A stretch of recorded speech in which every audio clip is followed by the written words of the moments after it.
April showers brings May bass fishing. Doesn't really have the same ring, but May truly is one of the best months to go out and catch bass. And in a recent video that I did, I talked about the 5 best lures that you can use in the month of May. But if you do not know where to use those lures, you still may struggle. And that is what today's video is all about. I'm gonna give you a few tips on how to locate bass in the month of May. So stay tuned, it's gonna be a good one. This video is brought to you by the Deep Dive app. And like I try to do on this channel, the Deep Dive app really helps you to try to find and locate bass. This app is really easy to use. Once you get to the lake that you are fishing, you can look up that exact lake. The app is automatically going to bring in all the weather conditions that you are dealing with on that day, and then you can simply input some information like water temperature, water clarity, whether that lake has vegetation or no vegetation, and if you are fishing in a protected area. Once you input this information, the app will spit out some lures and strategies that will help you to locate bass on the body of water that you are fishing. There is a paid version of this app and there's a free version of this app. And if this interests you, click the link down below in the description and you are greatly going to help support the Bass Fishing HQ channel.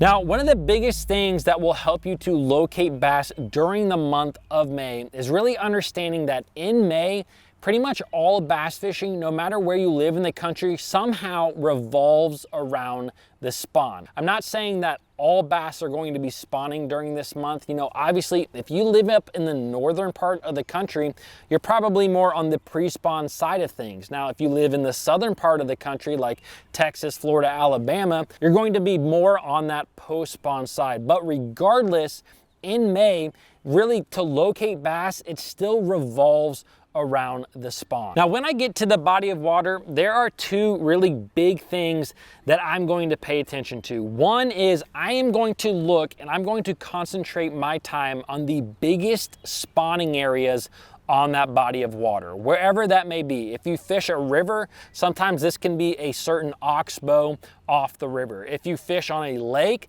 a lot of times this can be bigger creek arms or bigger pockets and bays that are on that lake. Now, if you fish kind of a more natural lake like down south or even up north, a lot of times your biggest spawning areas are actually going to be really large flats. You know, up north, a lot of times I look for big flats that have big boulders on them because those smallmouth that you have up in the north are going to push up on those flats and they're going to spawn on those boulders. Now, down south, for instance, down in Florida, some of those really big flats have a ton of grass like lily pads and reeds and other types of grass that are on those flats. So the spawning areas, the spawning grounds, depending on what the body of water that you're fishing is going to look different. But regardless, I look for the biggest spawning grounds that I can find because typically the biggest spawning grounds are going to have some of the biggest concentrations of bass in that spawning ground or very close to those spawning grounds. Now, for the remainder of this video, I'm actually going to jump on my computer here and we're going to take a look at 2 different lakes. And these 2 lakes, which is Lake Chickamauga in Tennessee and then Lake Norman in North Carolina, I actually happened to fish 2 Bassmaster Opens in the month of May on both of these lakes. Now, in one tournament, I was able to place 13th place out of 200 some guys, and the other one I was able to get 4th place. So they were really good events for me, and I want to show you how I kind of dialed in catching these fish and where exactly I caught these fish. So like I just talked about, the biggest thing that I look for are major spawning areas on any given lake that I go to. And on this particular lake, we're looking at Lake Chickamauga. These big pockets and these big creek arms, these are all major spawning areas for the bass. And as I kind of work down the lake here, we get to a couple of very popular areas of the lake. This one here is Harrison Bay. And as you can see, this is one of the biggest spawning areas on the entire lake. You have not only a ton of docks here that the bass can get behind and spawn, but you have all these little north-facing pockets. You have all these areas where these bass are going to spawn. And then out in front of this bay, you have this really unique island area. And the bass will actually spawn all around these islands that are out here. And so this was actually one of the areas that I decided I was going to concentrate on in the tournament, was Harrison Bay, because like I said, this is the biggest spawning area on the entire lake. So I decided to concentrate my time down here. Now, the second big thing that I'm gonna look for when it comes to fishing in May is the water temperature. Now, depending on where you live in the country, the water temperatures could greatly change. You know, if you live up in the north, you might be dealing with 50-degree water temperatures, while in the middle part of the country, it might be 60s and 70s, and then down south, it might be 70s and 80s. Now, a general rule of thumb is if the water temperatures are between 50 and 60 degrees, most of your bass are going to be in the pre-spawn phase, meaning that they're trying to move up into a lot of these spawning areas that I'm kind of pointing to right here. Now, if the water temperature is between 60 and 70 degrees, a lot of these fish are actually going to be spawning. They're going to be in the process, they're going to be making beds. And then if the water temperature is really above 70, 75, 80, a lot of these fish are going to be kind of more post-spawn. They're going to be seeking out deeper water. So here's what I did. When I got to this lake, I knew I wanted to concentrate on the Harrison Bay area and on Lake Chickamauga. And when I got to the lake, I saw that the water temperature was 75 degrees. And anywhere I went on the lake, it was basically between 75 and 78 degrees. And so I spent a lot of time actually searching on kind of the main river ledges that you have here, because I thought that these fish were actually more post-spawn and that they had probably moved out to these areas like I'm pointing to on the map right here, because Lake Chickamauga is known for its ledge fishing. I knew that bass were going to get here eventually, but I didn't know if they were there quite yet. Now, I fished a lot in this area and I really didn't catch a lot of bass. I caught a few, but nothing worth to say. So I thought maybe these fish are more in the spawning process. So I moved up into these here islands and I started flipping and pitching around all the wood cover and cypress trees and all over these islands.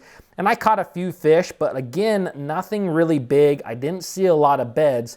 So I kind of figured that these fish weren't quite out this far out into the deep water, and they also weren't real shallow yet. So what I did is I actually started idling this big flat area that you got here. And I went back and forth on this giant flat, and I actually found a couple of small patches of hydrilla on this flat. Now, when I made my first cast on this hydrilla, I actually caught about a 5-pounder first cast. And on my second cast, I actually shook a bass off because there was a boat sitting out here and I did not want him to see me catch these fish. So after that, I actually left this area completely. I practiced in other different areas, but during the tournament, I came back to my little grass patches that I had out here and I started casting big worms at these grass patches. And that is what led me to a 4th place finish on this tournament. There were so many bass that were still moving from these spawning areas. They were moving all the way from the backs of these pockets and all around these islands, and they were heading out to this main river ledge, but on the way, they were stopping on some of these grass patches that I had, and every day more and more fish were on these grass patches, and it was one of the most fun tournaments that I ever had, just catching a ton of bass. And so that was really key because this was kind of a staging area between the shallow water spawning areas and the deep water summer areas, which really helped me to catch a lot of bass. Now let's move on to Lake Norman. And Lake Norman, as you can see, it's kind of a beast of a lake. You know, it's not a really, really huge lake, but it just has so many different creek arms and pockets and everything like that. But when I got to this lake, again, what I wanted to do was look for the major spawning areas. So at first, I kind of looked at some of these areas and some of these areas, you know, some of these major spawning pockets. But as I got further up the lake, I realized that pretty much everything north of this bridge right here had a little bit more off-color water. And I just happen to like off-color water. Not muddy water, but just a little bit more off-color. So I ended up spending a lot of time up in this section and basically broke the lake down into a mini lake. This was my mini lake that I decided that I wanted to concentrate on. Now the water temperature in this area was anywhere from about 63 to 65 degrees. And so I started spending a lot of time in all of these major creek arms right here. And one of the first creek arms I hit during the practice period was this one right here.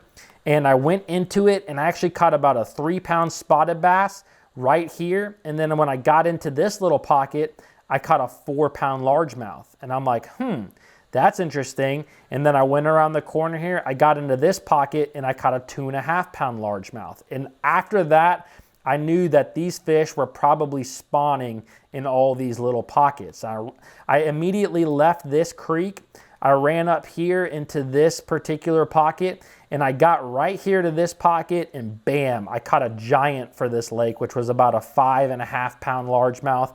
An awesome bass, but after that, I pretty much knew what I was going to be doing, because in each one of these pockets where I had caught fish, there was a little bit of a rock bank. And so instead of wasting time fishing a lot of these areas, I decided that I was just going to idle around all of these pockets with my big motor and look for these little rock areas. They were just little rock banks, and it seemed like the bass were just spawning on these rock banks. And I completely ignored all the docks on this lake, which is what a lot of guys fish, and I just looked for all these rock banks, and I marked each one of them. Now, coming back to the tournament, I came back into the tournament, and I had actually been catching some fish on a fluke and on a whopper plopper. But during the tournament, I really felt like a lot of these fish had started to actually get on beds. And I ended up picking up a floating worm, and I started working all of these little pockets, ones that I had never fished. And that is literally how I caught all the weight that I did in that tournament. I ended up finishing 13th out of, like I said, 225 guys, and ended up getting a good check. So that is basically, though, my process for when it comes to fishing a body of water in May. I look for the major spawning pockets, and then I look at the water temperature. And the water temperature is going to tell me what phase that those bass are in. Now, something that I didn't talk a lot about in this video were the lures that I like to use when I go out there during the month of May. And I'm gonna leave a link for the video that I did all about the lures that I use in May right here. So if you guys like this video, I think you will enjoy this video as well. Don't forget to comment below, subscribe to the channel, and I'll see you guys in the next video.